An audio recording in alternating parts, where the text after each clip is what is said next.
এই পৃথিবীর সব মেয়েরা দুই ভাগে বিভক্ত,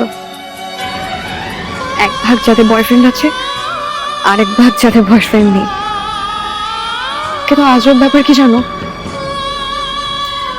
আমি এই দুই ভাগের কোনো ভাগের মধ্যেই পড়ি না। কারণ আমি মনে মনে যাকে বয়ফ্রেন্ড ভাবি সে আসলে আমার বয়ফ্রেন্ডই না। আজব না?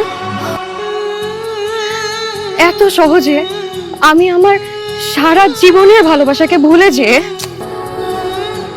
তোমাকেই ভেবেছি, সেই জায়গাটা আমি আরেকজনকে কিভাবে দিই বলো?